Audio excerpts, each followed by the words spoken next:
사무엘상 2장 1절부터 11절까지 주시는 우리 하나님 말씀이 이러합니다.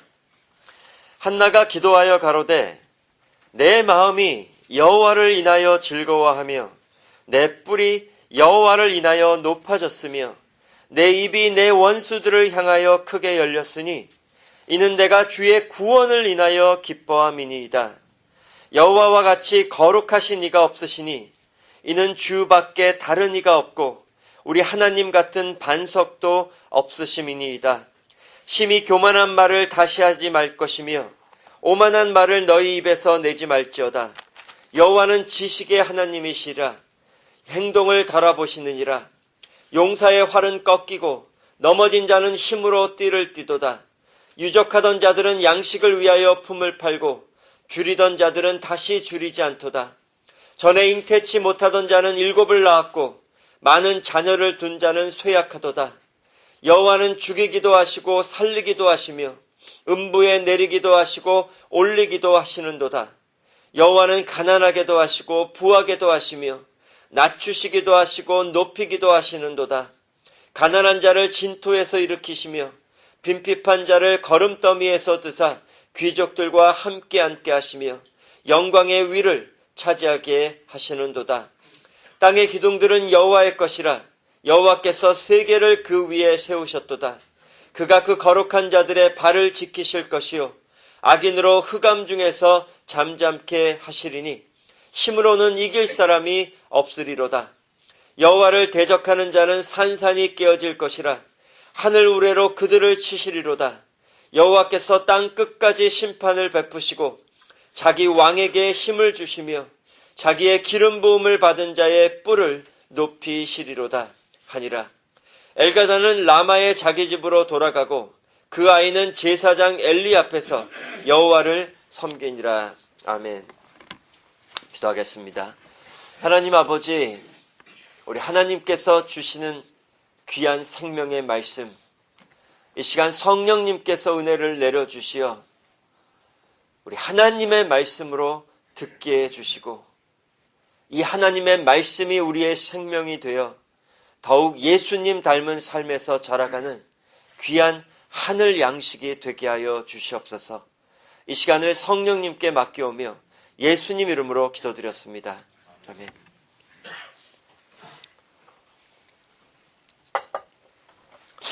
우리가 오늘 지난 시간까지는 사무엘상 1장까지 살펴보았고요. 오늘부터 사무엘상 2장의 말씀을 살펴볼 텐데 사실 2장부터 4장까지의 말씀은 예전에 부분 살펴본 적이 있는 말씀입니다. 그래서 저희가 5장으로 좀 바로 건너뛸까도 생각을 해보았는데 어쨌든 전체적인 흐름이 있기 때문에 우리가 2장에서 4장 말씀을 다시 좀 살펴보는 것이 좋을 것 같습니다. 그래서 조금 반복이 되는 내용도 있겠지만 좀 더 짧게 저희가 살펴보고 넘어가도록 하겠습니다. 오늘 본문 우리가 잘 아는 한나의 찬송 기도입니다. 한나가 오랫동안 아이를 갖지 못하였다가 하나님의 은혜로 사무엘을 낳게 되고 자신이 서원한 대로 사무엘이 젖을 떼자마자 하나님께 구별하여 바친 후에 이렇게 기도하며 찬송하는 말씀이 바로 오늘 본문의 내용입니다. 그런데 오늘 본문이 비록 한나라는 한 여인의 기도이지만 구원 역사 속에서는 매우 중요한 의미가 있는 기도입니다. 이제 어두운 사사시대가 끝나가고 밝은 빛의 왕국시대가 시작됨을 알려주고 있는 서곡과도 같은 기도이기 때문입니다. 특별히 아이를 가질 수 없었던 여인 한나가 하나님의 은혜로 아이를 갖게 되는 사건, 무엇을 알려주고 있다고 말씀드렸죠? 장차 하나님께서 이스라엘에 베풀어 주실 놀라운 회복의 은혜를 보여주고 있다 말씀을 드렸습니다. 우리가 이미 살펴보았지만 당시 하나님의 언약 저주 심판 아래에서 마치 아이를 가질 수 없는 저주받은 여인과도 같았던 이스라엘도 이제 곧 한나처럼 회복되어 하나님께서 왕을 주시고 왕국이 세워지고 왕국 백성들이 태어나는 언약 축복의 시대로 갈 것이기 때문에 그 현실을 미리 한나의 삶으로 보여주신다 말씀을 드렸습니다. 특별히 사무엘서를 보면은요, 사무엘 상하가 있죠. 사무엘서는 사무엘상의 한나의 찬송 기도로 시작이 됩니다. 그런데 사무엘 하에 무엇으로 끝날까요? 사무엘 하가 무엇으로 끝나죠? 다윗의 찬송 기도로 끝이 납니다. 그래서 이렇게 찬송 기도로 시작되어 찬송 기도로 끝이 나는 사무엘 상하의 전체적인 내용을 또한 연결해서 볼 수도 있다는 거죠. 그래서 구약적인 배경이지만 마침내 하나님의 왕국과 그 왕국의 왕인 다윗이 세워지는 것으로 사무엘서가 끝을 내고 있는데 그 시작에 한나의 찬송 기도가 있다는 거죠. 연결되어 있다는 겁니다. 그런데 실은 우리가 다윗과 다윗의 왕국이 끝이 아니라는 거죠. 장차 다윗의 후손으로 오실 예수 그리스도와 그분의 영원한 왕국인 천국이 임할 때를 바라보며 찬송하는 기도예요. 그때에 성도들의 찬송으로 모든 구원 역사가 끝이 나는 거죠. 따라서 한나의 기도와 찬송이지만 이 기도와 찬송이 단지 한나의 것이 아니라 저와 여러분의 찬송과 기도라는 것을 기억하시고 오늘 본문의 말씀을 보시기를 바랍니다. 사실 많은 분들이 오늘 본문을 단지 하나님께서 한나에게 그토록 바라던 아들을 주셨기 때문에 한나가 하나님을 찬송한 내용으로 보기도 합니다. 물론 이 한나의 기도와 찬송이 마침내 그토록 원하던 아들을 얻었기 때문에 그 아들을 하나님께 바친 사건하고 연결이 되어 있죠. 그러나 우리가 이 기도를 잘 들여다보면 한나의 기도와 찬송의 중심은 전혀 거기에 있지를 않습니다. 오늘 본문에서 한나는 구원의 하나님을 찬송하고 있다는 거죠. 그리고 자신을 구원하신 그 구원자 하나님으로 기뻐하고 만족하며 찬송하고 있습니다. 단순히 아들을 주셨기 때문에, 단순히 자기가 그토록 원하던, 세상적으로 원하던 바를 이루어 주셨기 때문에가 아니라는 거죠. 특히 오실 그리스도와 그분의 나라 안에서 자신의 삶을 발견하며 감사하는 찬송을 드리고 있습니다. 너무나 놀랍습니다. 따라서 우리는 먼저 한나가 자신의 삶, 그리고 자신의 삶에서 일어나는 모든 일들, 이 아들을 낳는 것까지도 어떠한 믿음으로 이해하고 있는가, 어떠한 것으로 자신을 발견하고 있는가부터 먼저 볼 필요가 있다는 거죠. 한나는 오실 왕, 그리고 구원자, 그리고 그분의 왕국을 바라보는 믿음으로 그 안에서 자신의 삶을 발견하고 있습니다. 한나의 찬송의 근원이 거기에서부터 시작되고 있다는 거죠. 한나는 이 믿음을 가지고 그저 아들을 얻은 것으로 하나님께 감사하지 아니하고 궁극적으로는 구원주 하나님, 그리고 그분의 왕국으로 인해, 그분의 왕국에 속하여 있는 것으로 인해 감사하고 있습니다. 그래서 그토록 원하던 아들을 낳고도 그 아들을 품에 품고 살지 않아요. 젖을 떼자마자 거룩한 나시린으로 구별하여 엘리 제사장에게 보내 평생 하나님의 집과 하나님의 왕국을 섬기는 아들로 살아가게 합니다. 우리도 마찬가지라는 거죠. 믿음이 하는 일이란 무엇인가? 내 삶을 새롭게 바라보는 겁니다. 믿음으로 내가 원하는 것 얻어내는 것이 아니라 우리의 구원자 예수 그리스도, 그리고 그분의 나라, 그분이 이루신 구원의 현실 안에서 내 삶을 새롭게 발견하는 겁니다. 거기에서 우리의 찬송과 감사가 넘쳐나는 거죠.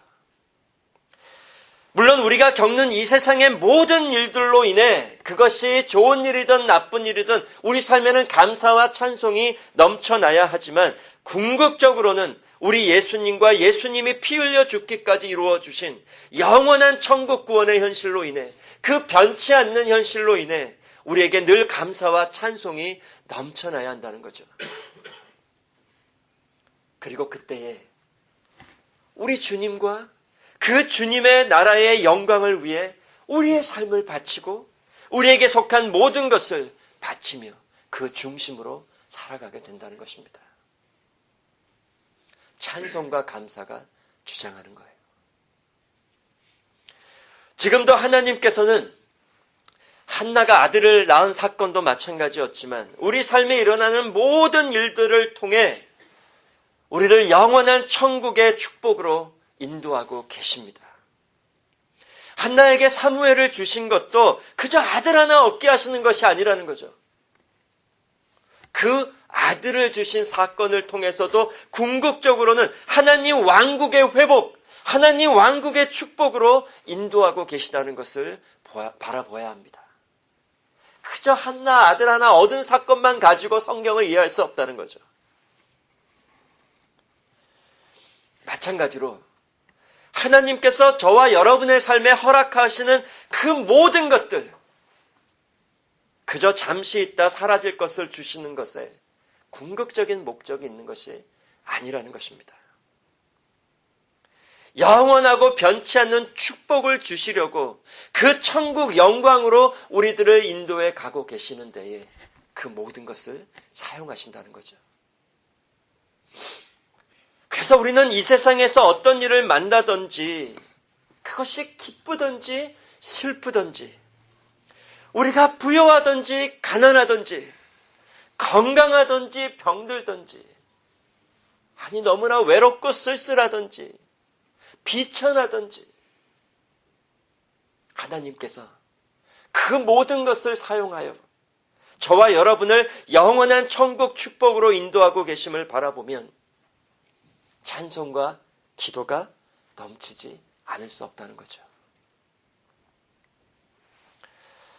그런데 만일 문제는 어디서 생기는가? 만일 우리가 예수님과 천국을 떠나서 우리 자신의 삶을 바라보고 예수님과 예수님 영원한 나라를 떠나서 우리가 만나는 모든 일들을 이해하려고 하면 우리도 불신자들처럼 늘 흔들리고 무너지는 삶을 살 수밖에 없다는 거죠. 왜? 그 예수님과 천국을 떠나는 즉시, 즉 우리에게 주신 영원한 참 현실을 바라보지 않는 순간 우리는 온통 무엇만 바라볼까요? 우리 자신, 그리고 이 세상. 우리 자신과 이 세상이 즉시 우리의 삶을 주장합니다. 믿음이 아니라는 거죠. 그것은 마치 예수님의 비유에서 말씀하신 것처럼 모래 위에 지은 집과도 같습니다. 조금만 비바람이 몰아치면 다 무너지는 거죠. 그러나 우리 성도의 삶에는 반석이신 예수님이 계시고 예수님의 영원한 나라인 천국이 있다는 겁니다. 그 무엇도 흔들 수가 없다는 거죠. 어떤 비바람이 몰아친다고 해도 흔들리거나 무너지지 않습니다. 죽음이 찾아온다고 해도 흔들리지 않습니다. 늘 변치 않는 찬송과 기도가 우리의 삶을 주장하게 할 것입니다. 하나님께서 왜 교회를 주시고 이 교회의 사역을 주시고 이 예배를 주시고 또한 성도의 교제를 주셨는가? 하나님이 주신 모든 말씀의 은혜 가운데로 우리를 인도하시어 더욱 예수님 중심, 천국 중심으로 살아가게 하시는 겁니다. 더 세상 중심으로 살아가라고 이 땅에 교회를 주시는 게 아니라는 거죠. 더 세상을 얻고 찾고 구하라고가 아니라 예수님과 천국 찾고 구하고 누리고 맛보고 그래서 감사와 찬송 가운데 살아가라고. 모든 교회의 사역, 이 예배를 통해서도 바로 여러분과 저를 예수님과 천국으로 끊임없이 인도해 가시는 겁니다. 그 안에서 우리들이 늘 믿음으로 돌이켜 또 세상만 바라보고 우리 자신만 바라보다가도 예수님께로 돌이키고 또 천국을 바라보며 다시 찬송과 기도 속으로 돌이키며 살다가 마침내 예수님이 계신 영원한 나라로 들어가게 하시는 겁니다. 성도 여러분, 이것을 잊지 마시고 더욱 예수님과 천국에 둔 믿음으로 여러분의 삶을 발견하시고 바라보시며 감사와 찬송 속에 살아가시기를 바랍니다. 오늘 본문의 한나의 찬송을 전체적으로 보면은요, 1절부터 10절까지 말씀이죠. 그런데 맨 첫 구절과 맨 마지막 구절, 즉 1절과 10절이 서로 연결이 되어 있습니다. 이게 뭘로 연결이 되어 있느냐? 1절에 보시면 하나님께서 한나의 뿔을 높여주신 것을 찬송하는데 10절로 가면 하나님께서 왕과 기름 부음 받을 자, 기름 부음 받을 자라는 것을 다시 말하면 어떤 단어죠? Anointed one, 다시 말하면 메시아, 그리스도라는 뜻이죠. 이 기름 부음을 받은 그리스도의 뿔을 높이실 것을 찬송하는 내용으로 되어 있습니다. 그렇죠? 그러니까 시작과 끝이 무엇으로 연결되어 있냐면은 높이다, exaltation, 높이다라는 단어로 앞뒤 구절이 연결되어 있다는 거죠. 그래서 우리는 한나의 찬송 기도의 중심이 높이는 것에 있다는 것을 알 수가 있다는 거예요. 한나의 뿔을 높이셨고 또한 장차 그리스도의 뿔을 높이실 것이라. 그런데 하나님께서 무엇을 높이신다고요? 뿔을 높이신다라는 말씀을 하십니다. horn. 뿔을 높이신다. 무슨 뜻일까요? 뿔은 무엇을 의미하고 있습니까? 우리가 구약의 여러 구절들을 살펴보면 뿔은 무엇을 표현하는 거냐 하면 권능이나 영광을 가리키는 상징적인 표현입니다. 그래서 권능과 영광이 높아지는 것을 뿔이 높아지는 것으로 성경이 보여주고 있고요. 반대로 그 권능과 영광을 잃어버리거나 빼앗기는 것은 뿔이 꺾여지거나 잘려져 나가는 것으로 말씀하십니다. 우리가 예레미야서 48장에 가면은요, 당시 이스라엘을 대적했던 모압 민족, 우리 하나님께서 멸망을 선포하시는데 그때 이렇게 말씀하세요. 예레미야서 48장 25절에 모압의 뿔이 찍혔고 그 팔이 부러졌도다. 여호와의 말이니라. 모압의 뿔이 찍혔다. cut off. 잘려져 나갔다는 거예요. 즉 하나님께서 교만한 모압을 낮추시고 그들이 자랑했던 세상 영광과 권능을 빼앗기시고 낮추시는 것. 그것을 그 뿔이 잘려져 나가는 것으로 알려주십니다. 시편 75편에도 이런 말씀이 나와요. 시편 75편 10절에 악인의 뿔을 다 베고 의인의 뿔은 높이 들리로다.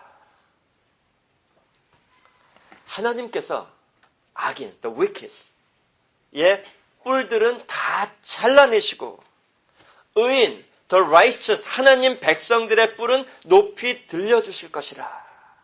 이것이 하나님의 구원과 심판이라 라고 시편 기자가 노래하고 있습니다. 하나님이 주시는 축복과 심판의 현실을 가르쳐 뿔을 높이시거나 뿔을 자르시는 걸로 알려주신다는 거죠. 특별히 하나님이 강림하실 때, 하나님이 구원자로 임하실 때 항상 이 두 가지 현실이 함께 있을 것입니다. 하나님께서 그의 백성들을 구원하시고 축복하시고 그의 대적들은 심판하시고 낮추실 건데 그 현실을 뿔을 높이시거나 뿔을 자르시는 것으로 알려주신다는 거죠. 그런데 오늘 본문의 한나의 기도를 보면은요, 이 두 가지 면을 그 중간에 오는 2절부터 9절까지 여러 현실로 보여주세요. 먼저 1절에 보면 한나의 뿔을 높이신 하나님이 3절에 보면 교만한 자의 활은 꺾으실 것이다. 즉 자기들의 세상 영광과 권능으로 자기들의 힘을 삼았던 자들의 뿔을 하나님이 잘라내실 거라는 거죠. 그러나 넘어진 자들은 힘으로 띠를 띄워주실 것이라. 즉 세상에서 하나님을 믿지만 낮아진 자들, 비천한 자들, 약해진 자들은 하나님의 권능과 영광으로 높이실 것이라. 즉 그들의 뿔을 높이신다. 그리고 5절부터 보면 계속해서 이 두 면이 나타납니다. 배부른 자들은 줄이게 되고 줄인 자들은 배부르게 되며 자식이 많은 자들은 쇠약해지고 자식이 없는 자들은 많은 자식을 얻고 여호와께서 오시어 죽이기도 하시고 살리기도 하시며 음부에 내리기도 하시고 음부에서 올리시기도 하시며 가난하게도 하시고 부요하게도 하시며 낮추기도 하시고 높이기도 하신다. 뿔을 높이시거나 뿔을 자르시는 것을 이렇게 알려주세요. 그런데 구약적인 현실이죠. 옛 언약의 현실, 이 땅의 현실로 보여주시는 현실로 이렇게 보여주십니다. 그리고 마지막으로 궁극적으로 10절에 이렇게 알려주세요. 10절에 보시면 여호와를 대적하는 자는 산산이 깨어질 것이라 하늘 우레로 그들을 치시리로다. 여호와께서 땅 끝까지 심판을 베푸시고 자기 왕에게 힘을 주시며 자기의 기름 부음을 받은 자의 뿔을 높이시리로다 하니라. 여기서는 두 가지가 어떻게 비교가 되죠? 여호와를 대적하는 자는 산산이 깨어지고 하나님께서 땅끝까지 심판을 내리신다. 그러나 자기 왕에게는 힘을 주시고 기름 부음을 받은 자 곧 메시아 그리스도의 뿔은 높이실 것이라. 이것이 궁극적으로 가리키는 낮아짐과 높아짐, 뿔을 자르시거나 뿔을 높이시는 현실의 궁극적인 현실이라는 거예요. 그래서 이제 곧 하나님이 세우실 왕과 그 왕이 다스리는 왕국이 임할 때의 현실도 이렇게 알려주시는 겁니다. 심판과 구원, 저주와 축복, 낮추시고 높이시는 것을 뿔이 깨지거나 뿔을 높여주시는 것으로 알려주십니다.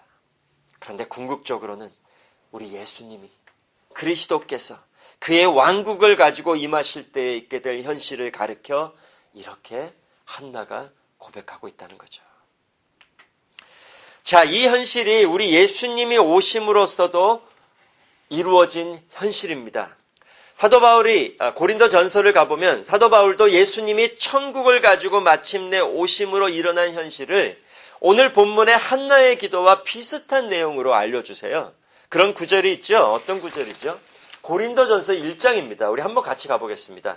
고린도 전서 1장 24절에서 31절. 1 Corinthians chapter 1 verse 24 through 31.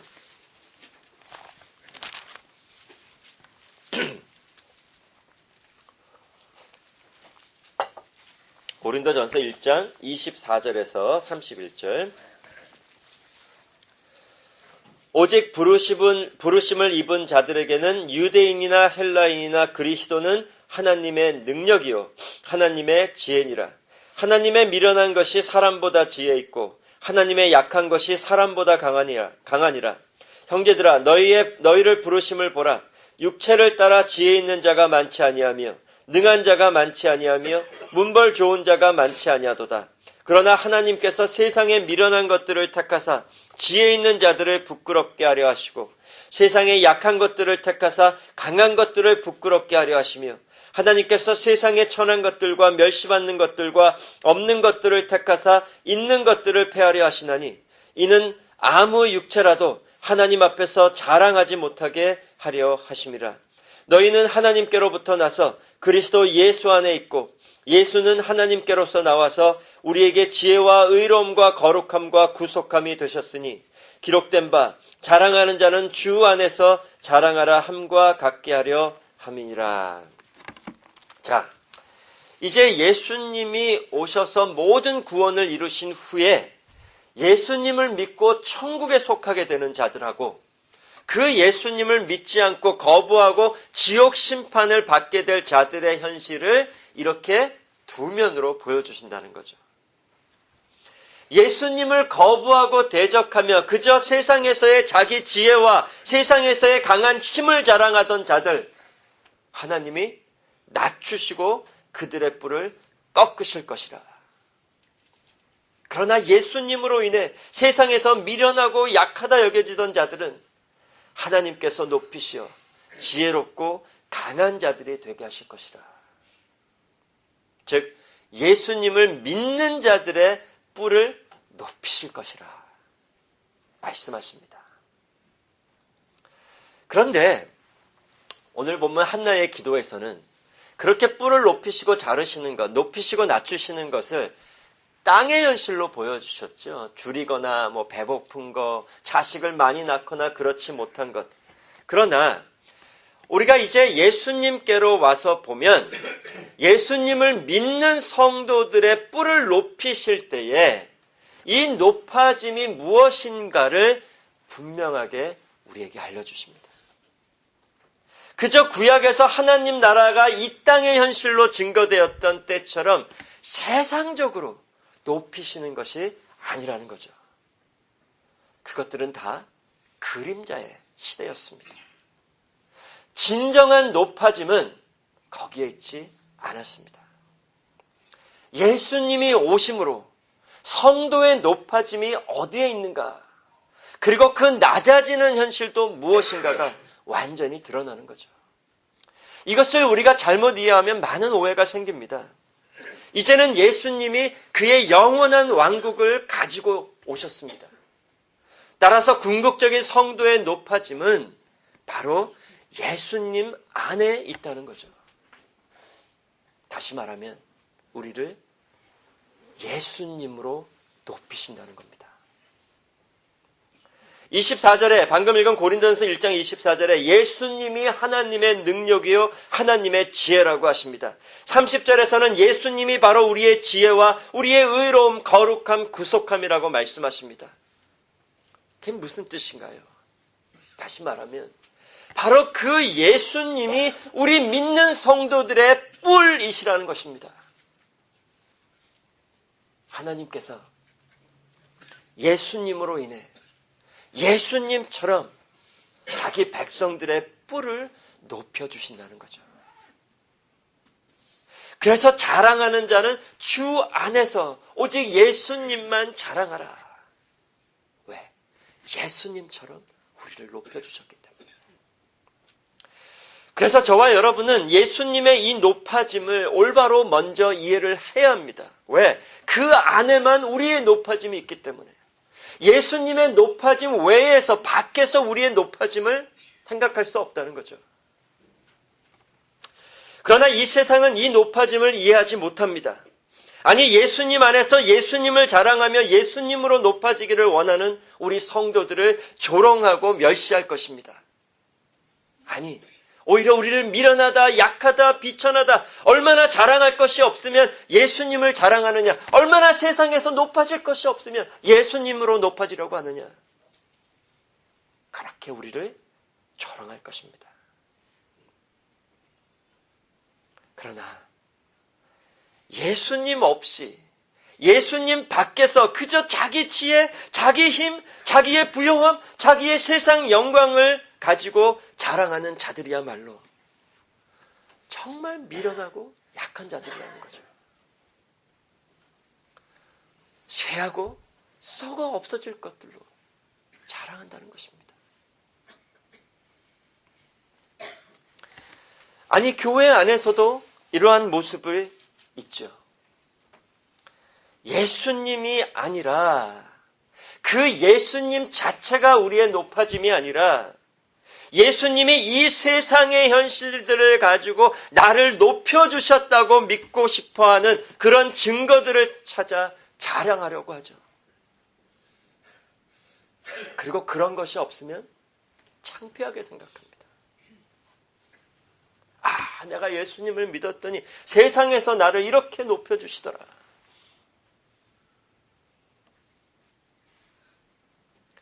다 같은 모습입니다. 자기 육체와 세상 영광으로 높아지려고 하는 자들이야말로 가장 미련하고 가장 약한 자들. 오직 예수님 안에서 예수님으로 자기의 높아짐을 발견하려는 자들이 가장 지혜롭고 가장 강한 자들입니다.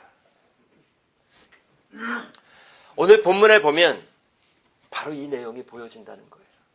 즉 한나가 자신의 뿔을 높여주신 하나님을 찬송하고 있는데 자신의 높아짐을 어디에서 발견하고 있느냐? 하나님께서 한나의 뿔을 높여주신 것이 무엇과 연결되어 있느냐? 잘 보시기 바랍니다. 먼저 1절, 2절에 한나가 여호와를 인하여 즐거워하고 여호와로 인하여 내 뿔이 높아졌으며 주의 구원을 인하여 기뻐한다고 찬송했습니다. 그런데 마지막 10절에 가면 한나가 무엇을 찬송하고 있느냐? 결론적으로 10절에 여호와를 대적하는 자는 산산이 깨어질 것이라 하늘 우레로 그들을 치시리로다. 여호와께서 땅 끝까지 심판을 베푸시고 자기 왕에게 힘을 주시며 자기의 기름 부음 받은 자의 뿔을 높이시리로다. 즉 하나님께서 기름 부음을 받으실 자의 뿔을 높여주시는 것을 찬송하고 있다는 거죠. 무슨 뜻인가요? 한나의 뿔이 높아지는 것이 무엇과 관계가 있느냐? 기름 부음을 받으시는 분, 즉 그리스도의 뿔이 높아지는 것과 관계가 있다는 거죠.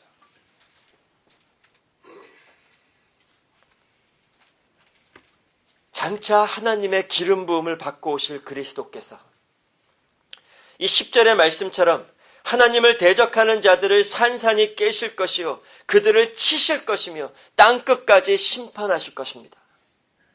그러나 그 후에는 그 뿔이 높아지시어 왕의 보좌에 앉아 지극히 큰 권능과 영광으로 그의 왕국을 영원토록 다스리실 것입니다.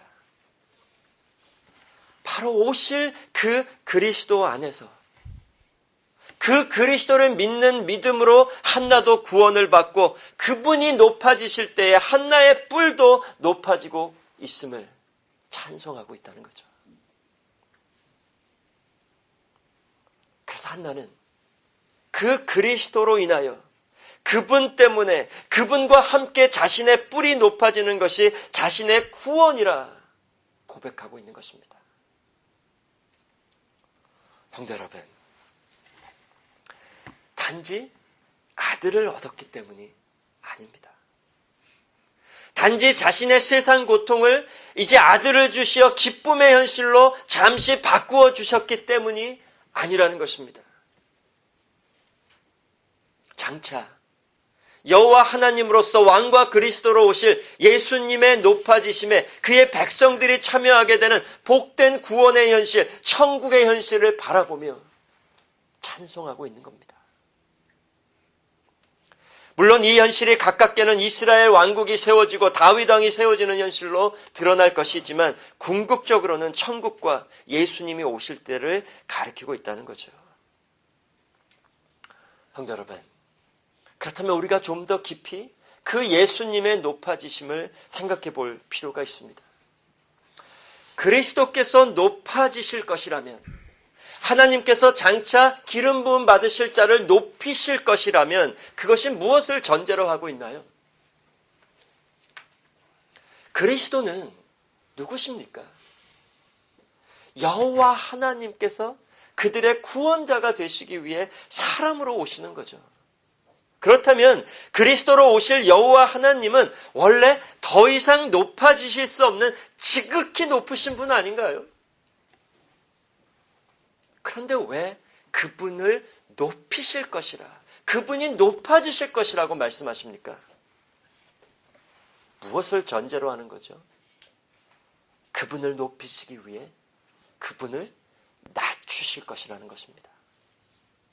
그분이 높아지기 위해 그분이 먼저 낮아지실 것이라는 뜻입니다.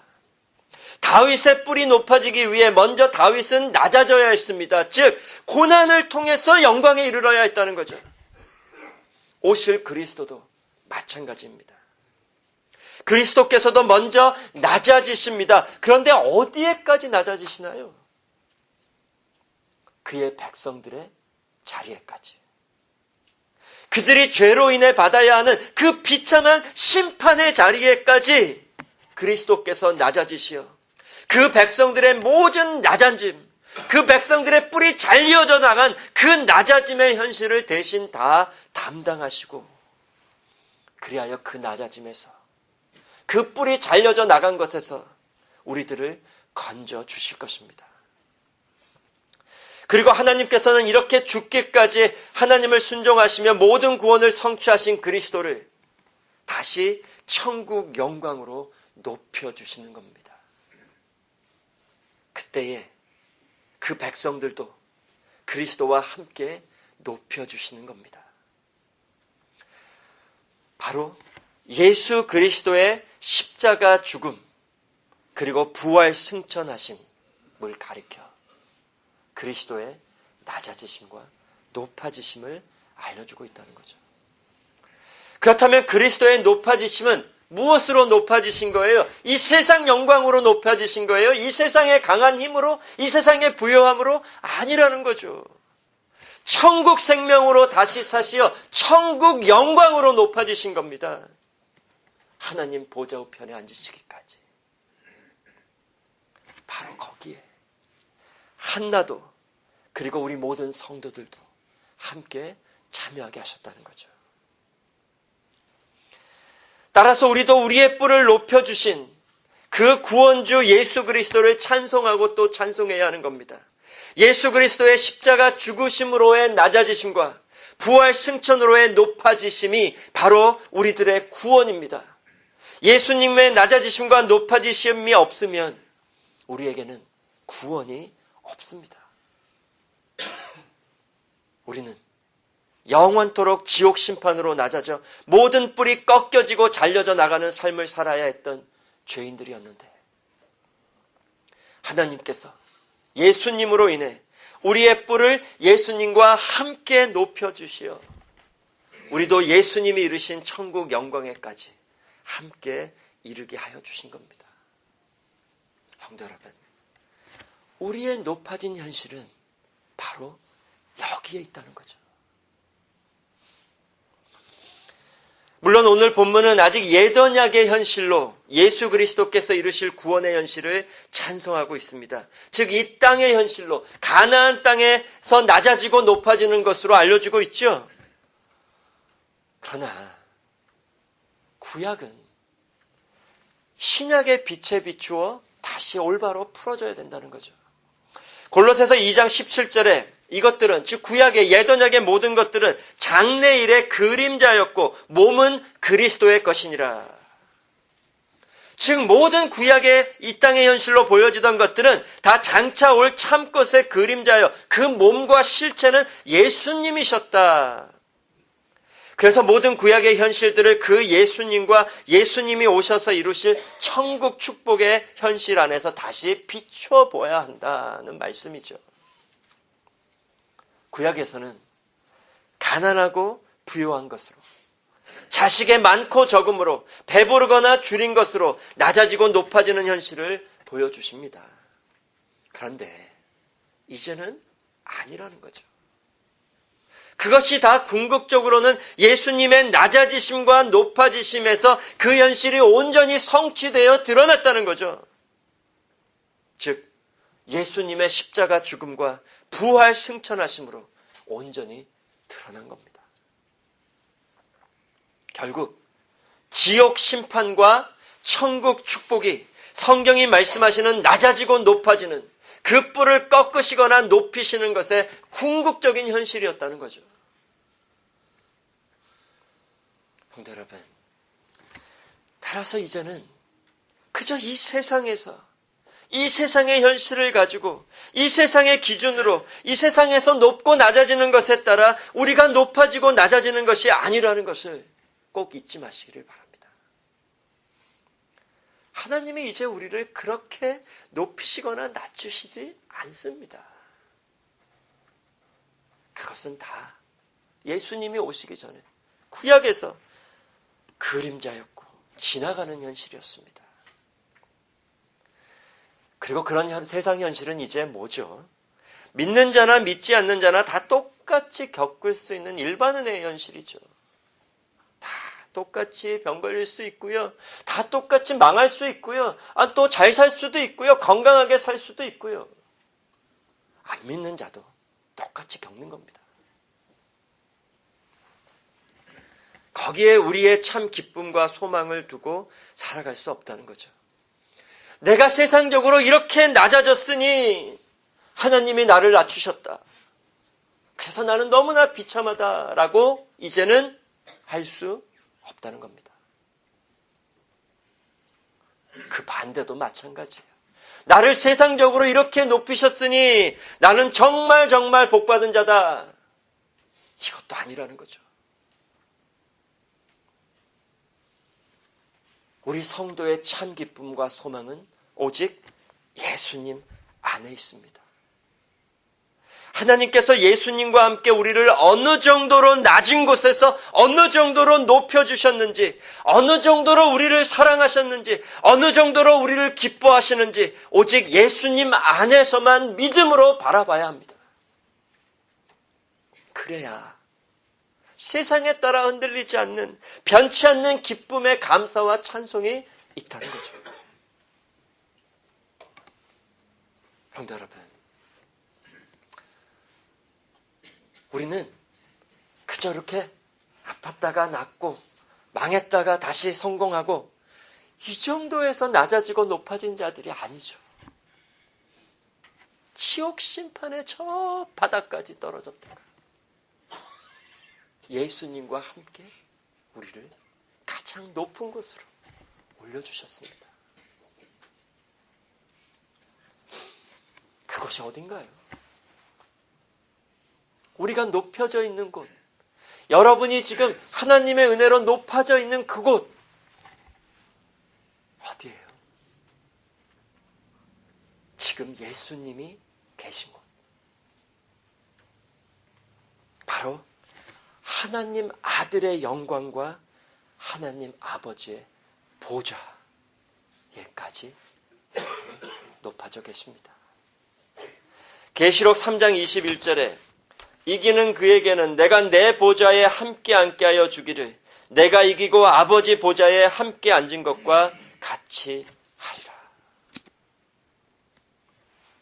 지금 여러분이 어디에까지 높아져 있는지, 하나님이 여러분의 뿔을 어느 정도로 높여주셨는지 분명히 들으시기 바랍니다. 하나님이 높이 영광 중에 계신 그 자리에까지 여러분이 예수님과 함께 높아져 있습니다. 그 자리가 알려주는 현실은 뭘까요? 바로 그곳에서 하나님께서 저와 여러분을 예수님처럼 한없는 기쁨으로 사랑하시며 교제를 나누어 주신다는 겁니다. 스바냐서 3장 17절에 너의 하나님 여호와가 너의 가운데 계시니 그는 구원을 베푸실 전능자시라. 그가 너로 인하여 기쁨을 이기지 못하여 하시며 너를 잠잠히 사랑하시며 너로 인하여 즐거이 부르며 기뻐하시리라 하리라. 성도 여러분, 바로 이것이 지금 우리가 높아져 있는 현실입니다. 예수님으로 인해, 예수님과 함께, 예수님과 연합되어 여러분이 어느 정도로 높아져 있는지를 분명히 바라보시기 바랍니다. 우리가 드리는 지금 이 예배의 현실이 우리가 어느 정도로 높아져 있는지를 알려주고 있습니다. 예배는 뭔가요? 하나님 은혜의 보좌 앞에까지 나와 아버지와 아들의 교제를 나누는 자리입니다. 바로 천국 영광의 현실을 우리에게 이 예배가 증거해주고 있다는 거죠. 바로 이 변치 않는 영원한 높아짐의 현실을 이제는 예수님 안에서 믿음으로 누리며 늘 찬송하며 살다가 죽는 것이 바로 성도의 삶이라는 것입니다. 성도 여러분, 우리 삶을 돌아볼 필요가 있습니다. 우리는 지금 이 현실을 바라보는 믿음이 우리의 삶을 주장하고 있나요? 아니면 아직도 이 현실은 다 온데간데 없고 온통 세상이 우리의 삶을 주장하고 있지는 않습니까? 그래서 그냥 이 세상의 현실에 따라, 이 세상의 기준에 따라 오르락 내리락 늘 흔들리고 있지는 않나요? 우리는 너무나 목이 곱고 마음이 딱딱해서 예수님을 바라보지 아니하고 그래서 기쁨과 감사를 잃어버리며 살아가고 있지는 않습니까? 성도 여러분, 정말 우리에게 예수님 때문에 오는 기쁨과 감사와 찬송이 없다면, 그것을 잃어버리고 살아가고 있다면 그것이 우리에게 무엇을 알려주는 걸까요? 우리는 아직도 예수님이 나를 대신하여 내 자리에서 십자가에 달려 죽지 않으신 것처럼, 그리고 예수님이 나를 대신하여 내 자리에서 부활 승천하여 천국 영광에 이르러 계시지 않으신 것처럼 살아가고 있다는 거죠. 복음을 인정하지 않는 겁니다. 믿음이 없는 거죠. 그리고 자꾸 다른 것만 바라보고 있는 겁니다. 고린도전서 15장 17절에서 20절에 이런 말씀을 하십니다. 그리스도께서 다시 사신 것이 없으면 너희 믿음도 헛되고 너희가 여전히 죄 가운데 있을 것이요 또한 그리스도 안에서 잠자는 자도 망하였으리니 만일 그리스도 안에서 우리의 바라는 것이 다만 이 생뿐이면 모든 사람 가운데 우리가 더욱 불쌍한 자니라. 그러나 이제 그리스도께서 죽은 자 가운데서 다시 살아 잠자는 자들의 첫 열매가 되셨도다. 우리가 예수님의 부활하심을 바라보지 않는다면, 즉 예수님의 높아지심을 바라보지 않고 그 안에서 우리의 삶을 발견하지 아니하고 예수님을 믿는다고 하면서도 우리의 바라는 것이 그저 이 생뿐이면, 그저 이 세상에서 우리의 높아짐을 구하고 있다면 우리는 정말 불쌍한 자들이라 말씀하십니다. 즉 믿지 않는 자들과 다를 바가 없다는 거죠.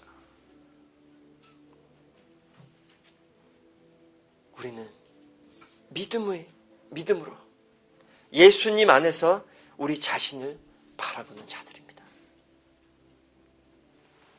이미 예수님과 함께 죽었고 예수님과 함께 다시 살아 천국 영광에 이르러 있는 자들입니다. 비록 지금은 이 현실이 잠시 감추어져 있습니다. 세상적으로 드러나지 않아요. 천국의 축복으로 높여진 자들이라고 해서 세상적으로도 잘 되는 걸로 드러날까요? 전혀 그렇지 않습니다. 지금은 감추어져 있어요. 그래서 믿음으로 누리는 거죠. 그러나 예수님 다시 오시는 날 우리의 감추어져 있던 이 영광의 현실이 온전히 드러나 우리가 마침내 예수님과 같은 영광으로 높아질 것입니다. 요한일서 3장 2절에 사랑하는 자들아 우리가 지금은 하나님의 자녀라 장래에 어떻게 될 것은 아직 나타나지 아니하였으나 그가 나타나심이 되면 우리가 그와 같을 줄을 아는 것은 그에 계신 그대로 볼 것을 이남이라. 지금도 우리는 영광에 이르러 있는 하나님의 자녀라. 그러나 장래에 어떻게 될 것이 아직은 나타나 있지 않다. 아니 나타나 있지 않다는데 왜 나타난 것들로 자꾸 확인하려고 하냐고요. 믿음입니다. 복음 말씀 안에만 있습니다. 그가 오실 때에만 우리의 영광이 온전히 드러날 것입니다. 성도 여러분, 늘 말씀을 드리지만 성도는 믿음으로 사는 자들입니다. 믿음으로 사는 삶 무엇일까요? 내가 믿어서 원하는 세상 유익과 필요를 얻어내는 거예요. 그걸 믿음이라고 하나요? 성경에서? 한 번도 그렇게 믿음을 주신 적이 없습니다. 믿음으로 사는 삶은 참으로 간단하고 명료합니다. 뭘까요? 예수님을 바라보는 겁니다. 예수님 안에서 우리의 삶을 바라보는 겁니다. 그리고 기뻐하고 감사하는 겁니다. 그런데 이 간단하고 명료한 삶이 너무나 어렵다는 거죠. 아니, 불가능해요. 왜 어려울까요? 왜 이토록 안 될까요? 복음이 그렇게 명료하게 써있지 않아서일까요? 복음이 어려워서 우리가 몰라서 그렇게 못 사는 걸까요? 아닙니다. 하기 싫은 겁니다. 예수님만 보기 싫은 겁니다. 왜? 예수님만으로는 충분하지 않거든요. 원하는 게 다른 곳에 있습니다. 그러니까 믿음을 얘기하면서도 예수님이 아니라 온갖 다른 것에 다 갖다 붙이는 거예요. 다 믿음이래요, 다. 우리 마음과 생각이 이 세상과 우리 자신으로 가득 차 있기 때문에 예수님이나 예수님이 이루신 그 영원한 천국 구원의 현실만으로 만족이 없는 겁니다. 예수님이 자기 생명까지 주시고 하나님이 자기보다 귀한 아들까지 주셨는데도 거기에 만족이 없습니다. 그러면 뭘 더 줄 수 있을까요, 우리가? 하나님이 뭘 더 주시면 만족하시겠습니까? 예수님 안에 만족이 없으니 예수님 안에서 내 삶을 발견하는 것조차도 너무나 더디다는 거죠. 그저 세상 안에서만 내 삶을 발견하길 원합니다. 나는 이래서 족하고 나는 이래서 행복하고 나는 이래서 비참하고 그 기준이 온통 세상이라는 거죠. 그래서 우리의 믿음이라는 것이 늘 희미하고 세상이 조금만 흔들고 하면 왔다 갔다 오르락 내리락을 반복하죠. 특히 세상에서 낮아지고 고난과 시련이 찾아올 때는 더욱 그렇습니다. 우리의 믿음의 이 약한 모습이 드러나죠. 그래서 우리는 얼마나 미련하고 더디 믿는 자들인지 모릅니다.